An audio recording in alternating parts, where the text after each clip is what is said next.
آبرو دین محمد کی بڑھانے والے۔ بنیادی طور پہ مولانا کے وہ تعلیمی افکار تھے کیا، یا ان کا فلسفہ تعلیم تھا کیا؟ دیکھیے، بنیادی طور پر جو بات ہمیں نظر آتی ہے، مولانا مودودی جس دور میں اپنی بات کہہ رہے ہیں، تو اگر ہم تاریخی طور پہ اس دور کا جائزہ لیں تو ایک تو ہمیں نظر آتا ہے کہ انگریز استعماریت اس دور میں موجود ہے، اور جو ہمارے وہاں نظام تعلیم موجود تھا وہ اپنی بے کسی کے عالم میں پڑا ہوا تھا،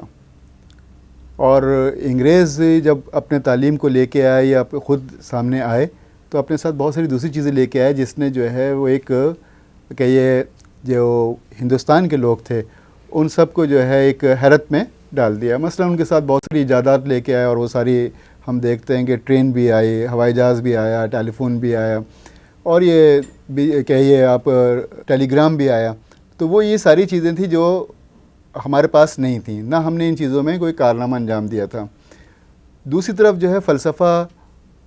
کا میدان جو ہے بدل چکا تھا، اور وہ افلاطونی فلسفے سے حسی تجربیت کی طرف آ گیا تھا۔ حسی تجربیت ایک ایسا کہیے کہ وہ نظام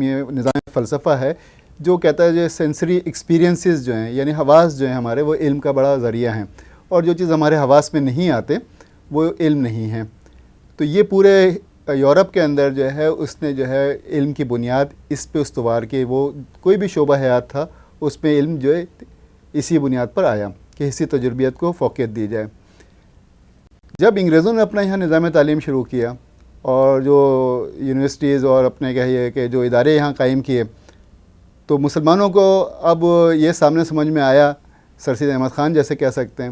کہ اگر ہم انگریزوں کی طرح کامیابی حاصل کرنا چاہتے ہیں تو جو وہ چیزیں لے کے آئے ہیں، جو نظام تعلیم لے کے آئے ہیں، اس پر ہم کام کرنا شروع کرتے ہیں۔ تو یہ ایک تاریخی پس منظر تھا۔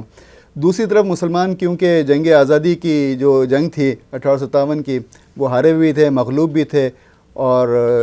جو ہے کہیے کہ آپ تاریخی طور پر جو ہیں وہ ڈپریشن کا شکار تھا کہ عظیم الشان سلطنت کیسے جو ہے دھڑام سے نیچے گر گئی، یہ ان کی سمجھ میں نہیں آ رہا تھا۔ تو اس کے لیے ایک راستہ سید احمد خان نے نکالا کہ صاحب کہ انگریزوں کی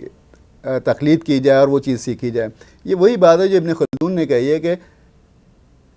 کہ جب کوئی قوم ترقی کرتی ہے تو زوال پذیر قومیں جو ہیں اس ترقی یافتہ قوم کی ظاہری چیزوں کو اپنا لیتی ہیں، تو ہم نے بھی اس کو اپنا لیا۔ اسی دور میں مولانا مودودی نے جو ہے اسلامی فکر کی داعی بن کے اٹھے،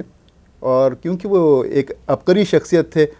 اور انہوں نے جہاں زندگی کے تمام شعبہ حیات میں اسلام کی اور اسلامی نظام کی بات کی، تو یہ ممکن نہیں تھا کہ تعلیم جو کہ ان تمام شعبہ حیات کے لیے لوگوں کو تیار کر دے، اس کی انہوں نے بات نہیں کی۔ انہوں نے بڑے تاریخی طور پر جو ہے انگریزی تعلیم کا یا انگریزوں کے دور کی تعلیم کا اور جو مدرسے وہاں موجود تھے ہمارے، ان دونوں کا جو ہے جائزہ لیا، اور دونوں کے اندر انہوں نے ایک بات محسوس کی کہ ہمارے مدرسے جو ہیں عصری جو تبدیلیاں ہو رہی ہیں اس کا ساتھ نہیں دے رہے، اور جو مدارس میں تعلیم دی جا رہی ہے وہ تعلیم بھی جو ہے در حقیقت ایک اسلامی تعلیم نہیں ہے، بلکہ قدیم نظام چلا رہا ہے، لوگ اس پہ پیروی کرتے چلے آ رہے ہیں، اس لیے کوئی تجدید کا امکان نہیں ہے وہاں پر۔ دوسری طرف جو ہے انگریزی تعلیم کے جو ادارے کھولے گئے اور جو بنائے گئے، اس کے اندر جو ہے انگریزی تعلیم کو فوقیت دی گئی۔ تو اس نتیجے میں جو ہے جو مسلمان جو اپنے اسلامی شان و شوکت کو جاننا چاہتے تھے اور وہاں پہنچنا چاہتے تھے، وہ نہیں ہو پا رہا تھا۔ تو اس دور میں مولانا مودودی نے جو ہے پہلی بار جو علی گڑھ کے موضوع پر جب وہ دینیات کے نظام بدل رہے تھے وہاں پر، اور دوسری اور دیکھیں 1940 میں اس زمانے میں، انہوں نے اپنی باتیں گفتگو شروع کی تعلیم کے موضوع پہ پہلی بار، اور وہ جو بات آ رہی تھی وہ یہی آ رہی تھی کہ انہوں نے صاف صاف یہ بتایا کہ دونوں طرح کے نظام تعلیم مسلمانوں کے لیے زہر قاتل ہیں، اس سے کم نہیں ہیں۔ تو ان کی جو اصل فکر ہے وہ یہ فکر تھی کہ اسلام کیونکہ تمام شعبہ حیات کا نظام ہے، کوئی ایک ایسا نہیں ہے کہ وہ عیسائیت کی طرح سے اخلاقیات کی تعلیم دے رہا ہے یا کسی اور ایک شعبے کی تعلیم دے رہا ہے، ایسا نہیں ہے، بلکہ تمام کے لیے۔ اور تعلیم جو ہے وہ تمام شعبہ حیات کے لیے ایک ٹول کا کام انجام دے گی، لوگوں کو تیار کرے گی۔ اس لیے ضروری ہے کہ تمام جب ہمارے شعبہ حیات پہ اسلام جو ہے وہ نافذ ہوگا تو تعلیمی نظام کے اندر بھی جو ہے وہ اسلام کے اثرات اور وہ چیزیں ہونا چاہیے۔ اور جو سب سے بڑی بات انہوں نے کہی ہے وہ انٹیگریشن کی بات کی، جس کو آج ہم مانتے ہیں، بعد میں بات کریں گے انٹیگریشن کیا چیز ہے، کہ اس زمانے کو انٹیگریشن کا تصور نہیں تھا، ہم دیکھتے ہیں کہ ایک طرف جو ہے وہ تعلیم ہے، دینی تعلیم موجود ہے، اور دوسری طرف جو انگریزی تعلیم موجود ہے. یہاں کے لوگ پڑھ کے جو نکل رہے تھے وہ ان کی فکر الگ تھی، اور یہاں سے جو لوگ پڑھ کے نکلتے فکر الگ تھی. اور آج پاکستان میں بھی ہم دیکھتے ہیں کہ دونوں ایک دوسرے کے مخالف کھڑے ہوئے ہیں.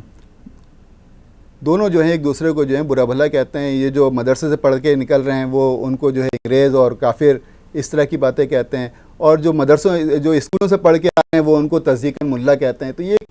نفسیاتی طور پر جو ہے گرا اس طور سے پڑی ہوئی ہے، مائنڈ سیٹ ہو گیا تھا. ٹھیک ہے، تو وہ چیز سے لگ رہی. تو مولانا نے جو ہے یہ کہا کہ صاحب یہ جو دوئیت ہے، یہ جو سنویت ہے، اس کو ختم کر کے جو ہے ایک ہی چیز ہونی چاہیے. اور اسلام جو ہے تعلیم دنیا کو اور دین کو الگ الگ تقسیم نہیں کرتا، تو لہذا تعلیم کے اندر بھی چیز یہ لے کے آئی جائے اور الگ چیز لے کے نہیں آئی ہے. ٹھیک ہے جی. ان کا بنیادی فلسفہ یہ تھا کہ یہ دوئیت کو ختم کیا جائے، اور یہ جو مدرسوں کا نظام ہے یا اسکولوں کا نظام ہے وہ ختم ہو، اور ایک راسخ الفکر جو ہے مدرسے قائم ہوں، اور اس پہ یہ چیزیں نہیں کہ پڑھ کے لوگ نکل رہے ہوں. ایک بچہ جو ہے صحیح اسلامی عقائد بھی، اخلاق بھی، اپنی ہسٹری سے بھی واقف ہو، اور دوسری طرف جو عصری تعلیم ہے، جو چیلنجز ہیں ان کو بھی سمجھ رہا ہو، اور بحیثیت مسلمان جو ہے زندگی میں اس کو نافذ کرنے کے قابل ہو. آبرو دین محمد کی بڑھانے